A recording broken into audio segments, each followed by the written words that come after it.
Buenos días, hermanos, Dios les bendiga. No solamente ilustrándonos, no solamente crecer en cuanto el conocimiento de nuestro Dios, hermanos, sino también animándonos a hacer la obra de nuestro Dios y como Él lo desea. Este es ¿cómo le podría decir? Este es el punto principal en donde todos deberíamos de meditar. El del por qué nuestro Dios nos ha dejado su palabra escrita, muy a pesar de que para muchos, hermanos, la palabra de Dios ha perdido su validez, ha perdido su eficacia, dado a que algunos la han tratado de corromper, de destruir, pero la palabra de nuestro Dios siempre se ha permanecido pura, como ella misma lo dice, o como nuestro Dios mismo a través de su Santo Espíritu lo dice, ¿no? En Hebreos capítulo 4. La palabra de Dios es viva y eficaz, ¿okay? Y más cortante que una espada de dos filos. Entonces, aún Pablo, toda la escritura es inspirada por Dios y útil para enseñar, para redarguir, para corregir, para instruir en justicia, a fin de que el hombre de Dios sea perfecto, enteramente preparado para toda buena obra.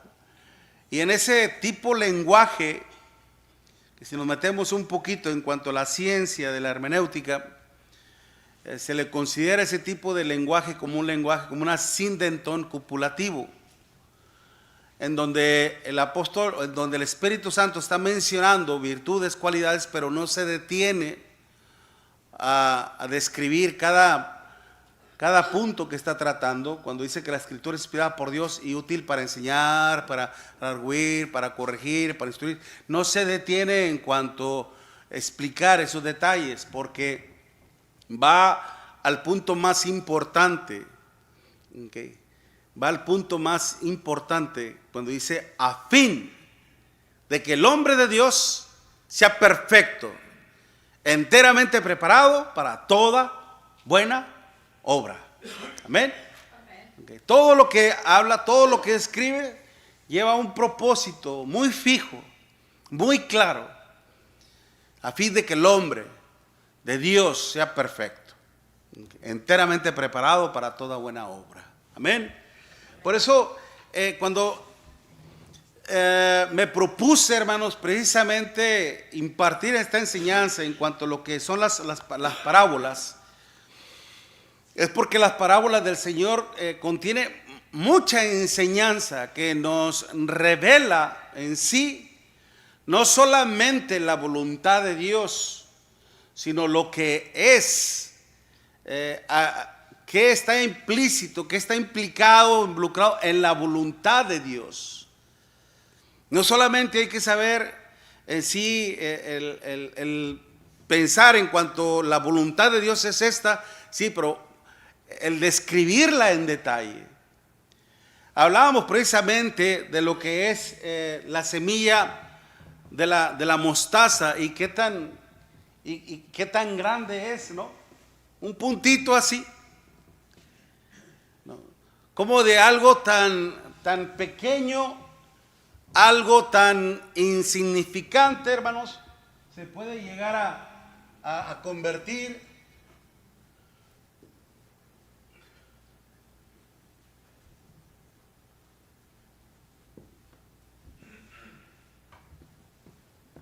en algo tan grande, en un árbol.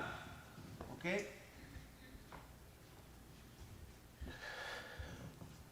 Pero para que esto se convirtiera en esto,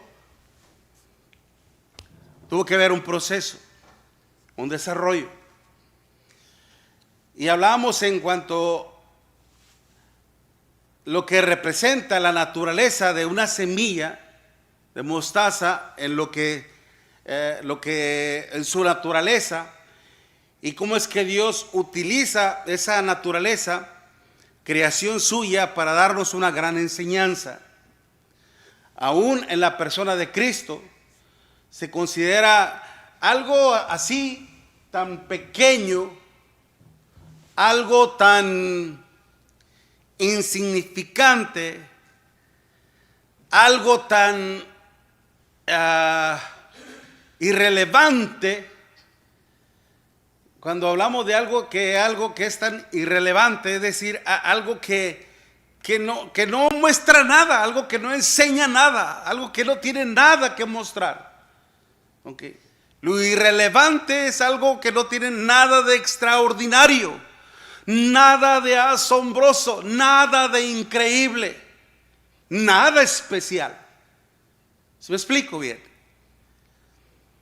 Y cuando nuestro Señor Jesucristo vino, hermanos, a este mundo, Él no vino con la apariencia de un ángel. No vino en sentido espiritual, físico, un hombre grande, como un gigante, para llamar la atención, no como un Goliat. No nació en una familia de la realeza, no nació en el palacio, no nació en una familia muy rica, pudiente, influenctiva en la sociedad. No, simplemente vino a ser un ser común, en un ser tan simple. Mostrarnos la simpleza, hermanos. Y cómo es que ante la sociedad todavía, hermanos, nuestro Señor Jesucristo sigue siendo algo tan irrelevante como lo que es su palabra. No tiene nada importante.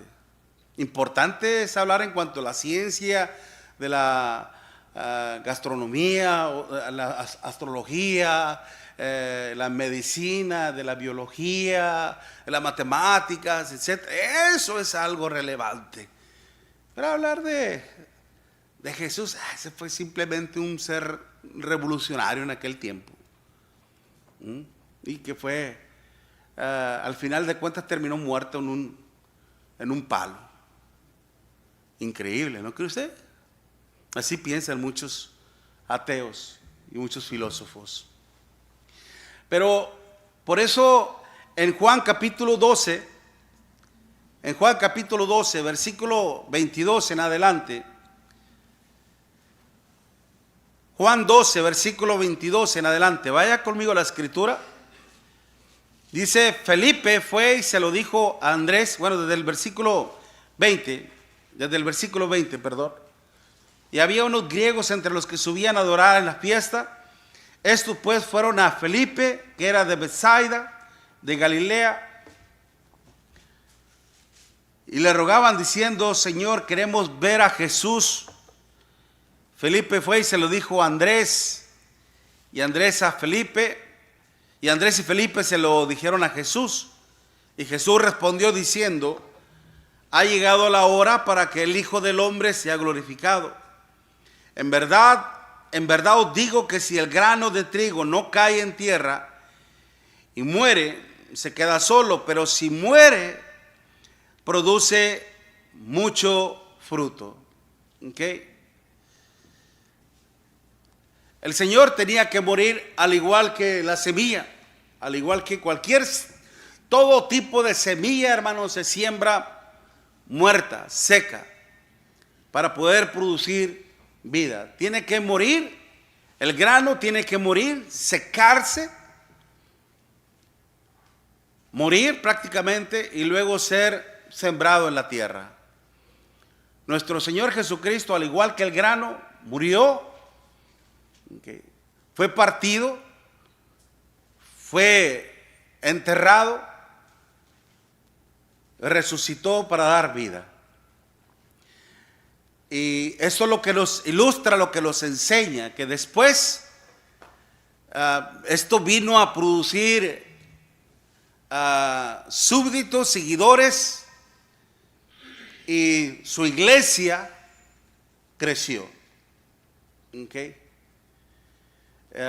Lo que nos enseña prácticamente esta parábola de la semilla de mostaza, hermanos, con el reino, nos da a entender también en cuanto a las expectativas, las demandas o lo que Dios esperaba que su pueblo fuese.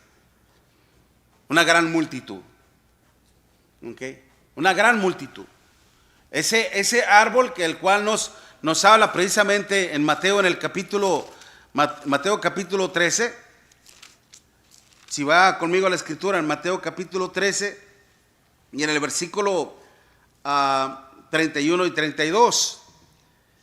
Otra parábola le refirió diciendo: el reino de los cielos es semejante al grano de mostaza que un hombre tomó y sembró en su casa, en su campo, el cual a la verdad es la más pequeña de todas las semillas, pero cuando ha crecido es la más grande de las hortalizas y se hace árbol, de tal manera que vienen las aves de los cielos y hacen nidos en sus ramas. Las aves de los cielos vendrían ser, hermanos, todas aquellas personas que vendrían de todo el mundo. ¿Okay? De todo el mundo, de todas partes vendrían a formar parte de ese árbol, de ese reino, de la iglesia. Pero hay otra cosa más que el Señor trata de revelarnos, de enseñarnos, hermanos, a través de esta parábola. De que ciertamente la voluntad de nuestro Dios era de que a través de su Hijo se diera inicio el plan redentivo, y que a través de su Hijo, hermanos, se expandiera la palabra de nuestro Dios, que creciera su reino hasta llegar a convertirse en algo grande, majestuoso ante su presencia. Sino que ahora nosotros, como cristianos,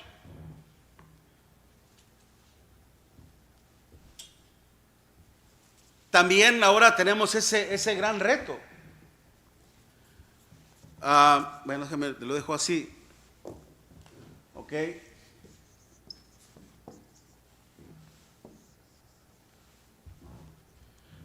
El reto nuestro también es convertirnos en un árbol. Pero,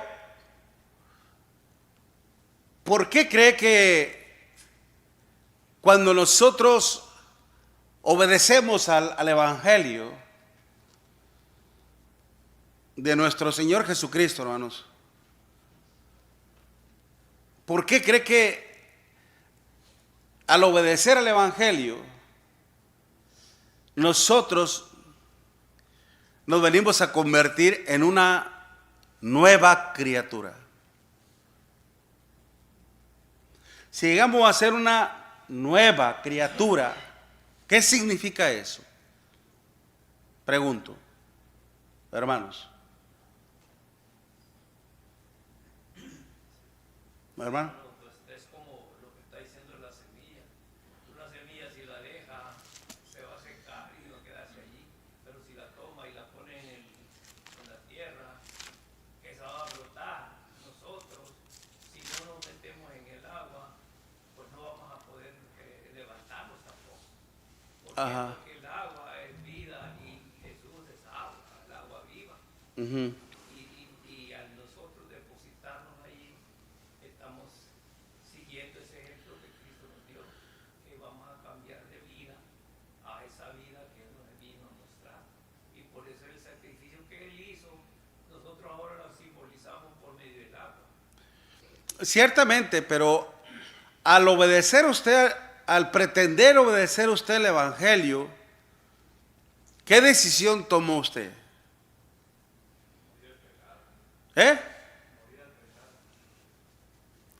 Eso, morir. ¿Okay? Precisamente, morir al pecado. Cristo murió por nuestros pecados, no porque Él tuviese pecado, sino porque era necesario la muerte. ¿Okay? La muerte era totalmente necesaria para que se pagase el pecado. Y usted y yo no podíamos morir en la cruz como el Señor murió, porque éramos pecadores. Solo uno podía llegar a la cruz puro, limpio, perfecto, sin tacha, sin pecado, como un cordero, puro y limpio en la cruz. Ese fue Cristo. Pero por eso nosotros, para poder obedecer al Evangelio, tenemos que arrepentirnos de todos nuestros pecados. Primeramente, reconocer nuestras culpas, como pasó con aquellos judíos en el día del Pentecostés, cuando Pedro le dijo: sepa pues ciertísimamente toda la casa de Israel que a este Jesús a quien vosotros crucificasteis, Dios lo ha hecho Señor y Cristo. Al oír esto, se compungieron de corazón y dijeron: varones hermanos, ¿qué haremos? Estaban reconociendo su pecado. Y ante esa pregunta, hermanos, ¿qué haremos? Pedro le dijo: arrepentíos. ¿Okay? Arrepentíos, que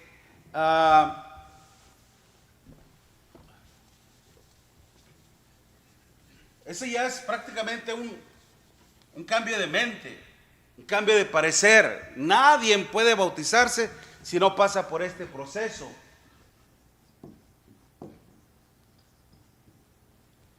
Es arrepentimiento.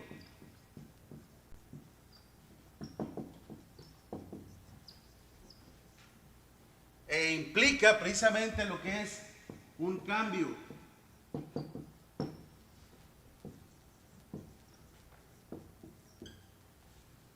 Un cambio de mente. Lo que indica es estar dispuesto a dejar de hacer lo malo y empezar a hacer el bien. Eso es un cambio de mente. Morimos, hemos decidido no tener más relación con el pecado, pero uno muere. ¿Por qué cree que dice en Romanos capítulo 6? Fíjese muy bien. En Romanos capítulo 6, versículo 6. Romanos 6, versículo 6. Sabiendo esto, dice. Romanos 6, versículo 6. Sabiendo esto, ¿qué, Pablo? Que nuestro viejo hombre fue crucificado juntamente con él, para que el cuerpo del pecado sea ¿qué? Destruido, a fin de que no sirvamos más al pecado, porque el que ha muerto ha sido justificado del pecado. Y si morimos con Cristo, creemos que también viviremos con él, sabiendo que Cristo, habiendo resucitado de los muertos, ya no muere. La muerte no se enseñoreará más de él. Si la muerte no se adueña de Cristo, tampoco se va a adueñar de todos aquellos que morimos en él. Por eso, para que una persona pueda bautizarse, ser bautizado, tiene que pasar por este proceso de conversión. El implicar el hecho de que reconoce su pecado, se arrepiente de su pecado y se vuelve a Dios en obediencia. Morir no es una forma literal, sino es una forma espiritual y simbólica. Por eso la importancia, hermanos, de que así como Cristo murió para dar vida, así también nosotros morimos para obtener vida de Él. Ser parte de la vida de Él, Efesios 2:1, y Él os dio vida a vosotros. Y que a través de nosotros, en algo que para el mundo, para la sociedad, hermanos, podemos vernos como seres tan insignificantes, tan irrelevantes, tan nada especial. Y es que el punto aquí, hermanos, ¿cómo es que Dios de lo débil? Porque precisamente, como le decía, nuestro Señor Jesucristo, hermanos, no vino al mundo siendo un ser celestial para hacer la obra. Él vino a tomar un cuerpo. ¿Okay? Él vino a ser semejante a usted y a mí. Vino a ser un ser humano. Él fue 100% humano. Él también se cansaba, él también tenía sueño, él también tuvo hambre, él fue tentado en todo, como dice el Espíritu Santo, pero sin pecado. Y cuando dice que fue tentado en todo, hermano, ¿qué implica? En todo. En todos los aspectos. Fue tentado. Mas todas esas tentaciones, él las venció. Okay. Mas sin embargo, él vino a ser humano. Es por eso que muchos, el gnosticismo, que empieza como, por ejemplo, como con la G, okay,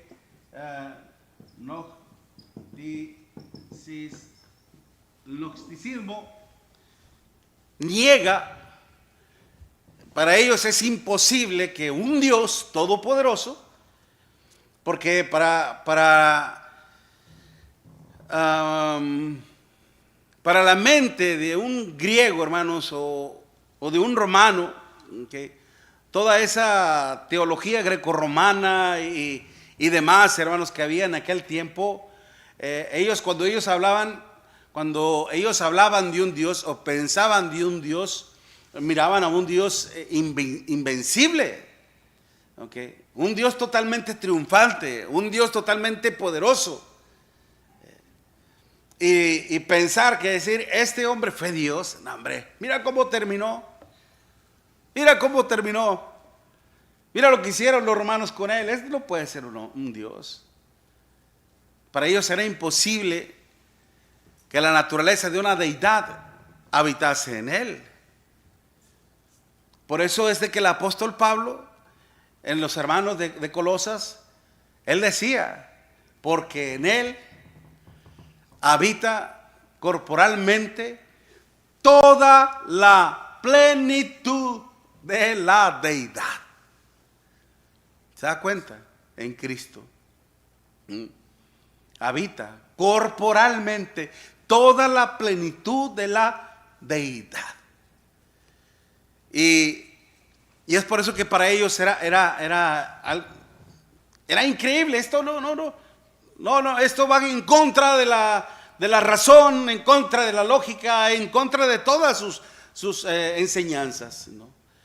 Pero ¿cómo es que Dios, en un ser débil como lo que es la carne, como Dios lo decía, ciertamente el hombre es débil, ciertamente la carne es débil? En realidad somos débiles, humanamente somos débiles, como lo hablaba el otro día. En la cuestión de la pandemia, hermanos, cuánta mortandad vino a ser. Que una microbacteria insignificante, invencible, puede entrar a nuestro cuerpo, puede atacar a nuestro sistema inmune y derrotarlo, acabarlo o contaminarlo y matarnos. Algo tan insignificante, hermanos, nos puede matar. ¿No qué? ¿Somos débiles?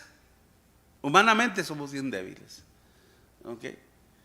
Entonces, ¿cuál es la idea de que nuestro Dios, en algo tan débil, en algo tan simple, en algo tan insignificante, Él se vale de hacer su obra?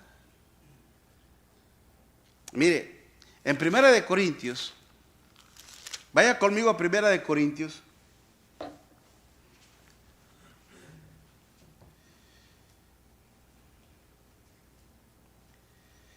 Mire lo que dice en el versículo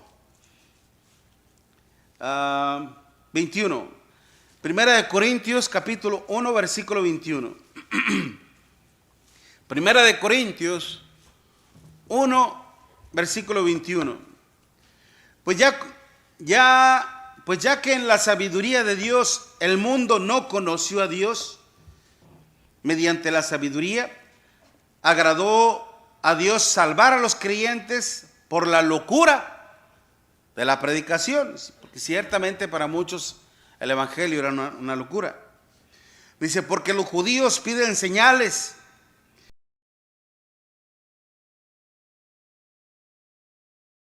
sois, dice ahí que no sois muchos sabios según la carne. Espérame.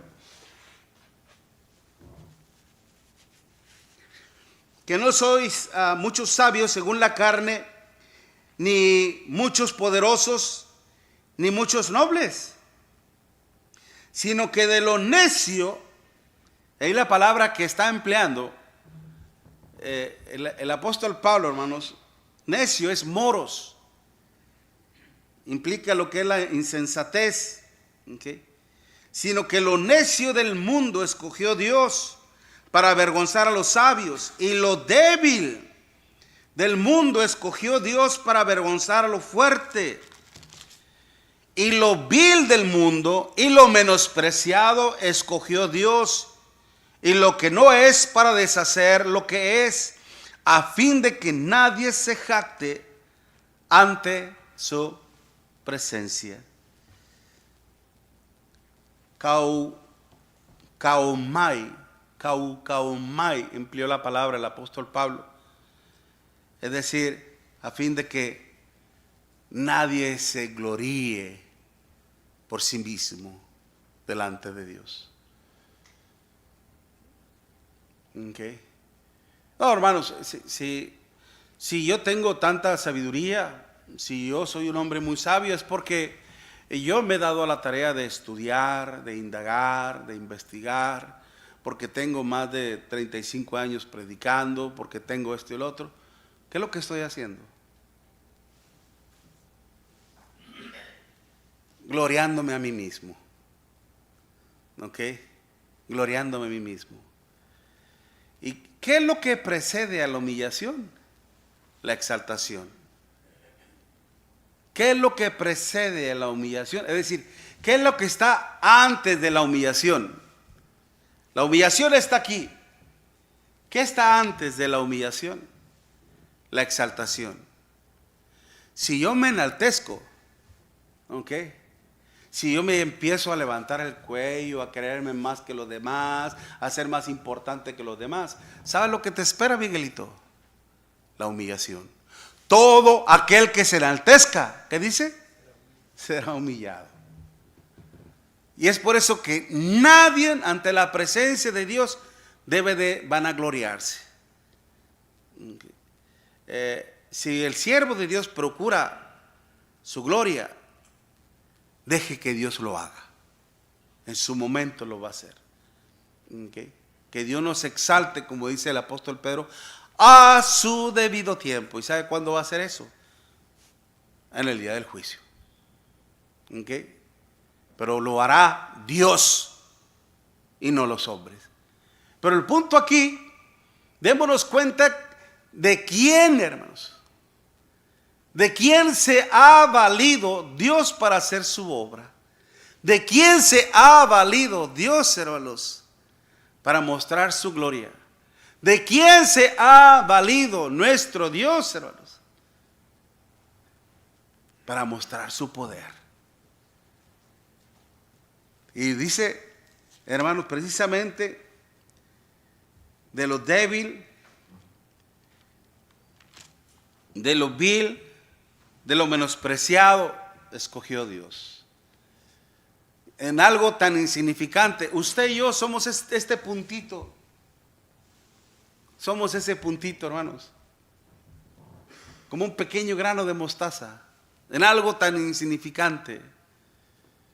Y así nos puede ver la sociedad. Porque lo que la sociedad quiere ver es una persona en su ser exterior con vestimentas distintivas que lo resalten a uno, como un tipo de uniforme, ¿okay? En una vestimenta pura y limpia, y que tal vez con colores turquesa, con colores de púrpura, con vestimentas de la realeza, ¿okay? Y que seamos un grupo selectivo en donde solamente nosotros supuestamente tenemos acceso a los asuntos de Dios, y que solamente nosotros tenemos el poder de gobernar, el poder de decretar mandamientos, preceptos que vengan a subyugar a una comunidad, a una congregación. ¿Quién es el hombre para tomar el lugar de Dios, hermanos? ¿Sí me explico? Y la gente quiere ver ese tipo de personajes. La gente quiere ver ese tipo de personajes. Cuando el más grande ser, hermanos, que vino a darnos la gloria del Dios Todopoderoso fue nuestro Señor Jesucristo. ¿Y cómo terminó? Crucificado.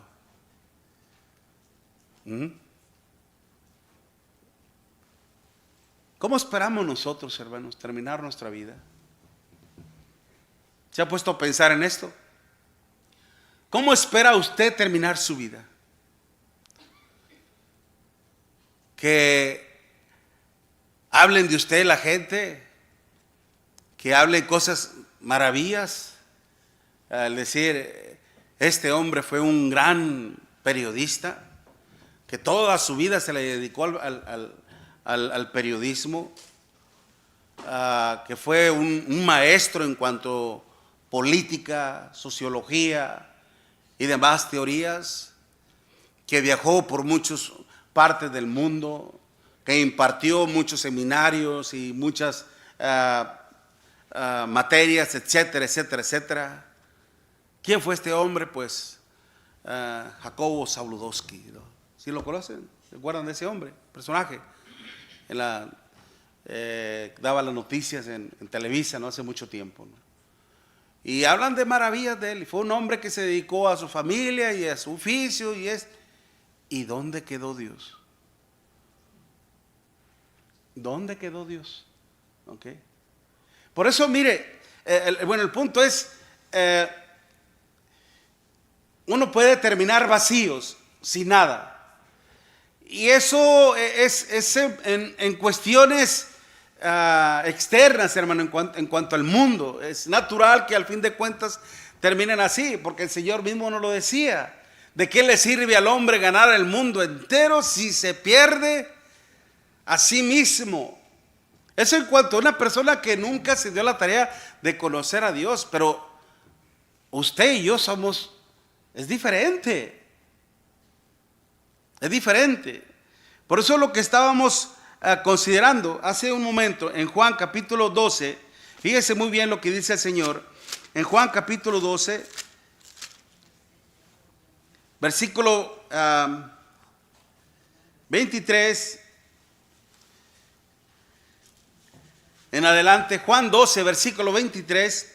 Jesús le respondió diciendo: ha llegado la hora para que el Hijo del Hombre sea glorificado.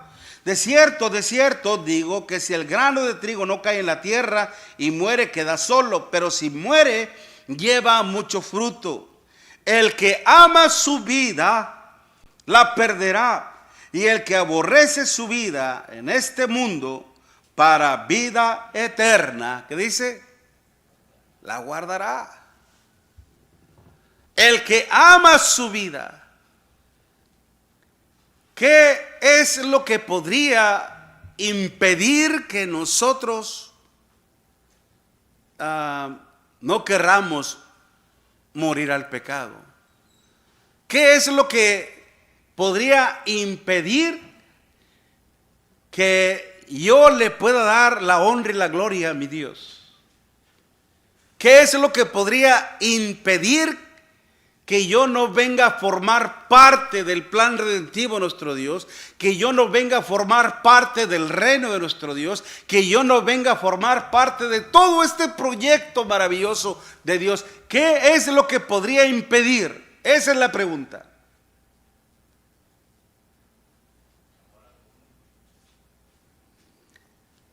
En base al texto, hermanos, el que ama su vida, en parte tiene razón lo que dice el hermano Fabián, porque el que ama su vida, ¿en dónde está su vida? en el mundo. ¿Okay? ¿Qué era lo que decía Pablo de Demas? Primeramente, Demas fue un fiel compañero de Pablo. Uno que le asistía a Pablo, uno que colaboraba con Pablo. Fue un buen siervo de nuestro Dios, Demas. Pero al final, en 1 Timoteo capítulo 6 dice, Demas, con palabras tristes, Demas me ha abandonado. Se ha ido amando más a este mundo. Palabras tristes y dolorosas. Por eso cuando dice el que ama su vida, es aquel que prefiere mejor hacer su vida muy a su manera, muy a su modo, muy a su placer, sin tomar en cuenta el consejo de Dios. Al final, aquellos que deciden ignorar a Dios y hacen su vida como quieren, van a terminar perdiéndola. No son mis palabras, no es esta mi sabiduría. Claramente el Señor, nuestro Señor Jesucristo, cuando a veces yo le digo a la gente con las que platico a veces en el trabajo, le digo, dime una cosa, ¿tú crees en nuestro Señor Jesucristo, sí o no? Sí creo en Él. Entonces tú aceptas que fue una realidad tanto Él y como toda su obra, sí. ¿Crees en su palabra? Sí. ¿Y por qué no le sigues? Es que yo a veces no entiendo porque he visto yo videos en cuanto a lo que es la reencarnación, y ha habido evidencia de que un niño, de que él recuerda sucesos en su vida pasada, que donde vivía antes, que en una playa, que etcétera, etcétera, y que investigaron todo eso y vino a ser verdad. Pero la misma palabra nuestro Dios lo dice, que está establecido para los hombres que mueran solo una vez y después de esto el juicio. ¿Por qué intentas basar tu fe, tu esperanza en algo que es ficticio, irreal, que no te garantiza nada, como lo que es la filosofía de la reencarnación? Nuestro Señor Jesucristo muy claramente Él lo decía, el que cree en mí, aunque esté muerto, vivirá. Yo soy la resurrección y la vida. Amén. Se lo decía nuestro Señor Jesucristo aún hasta María, yo soy la resurrección y la vida, el que cree en mí no morirá. ¿Crees esto?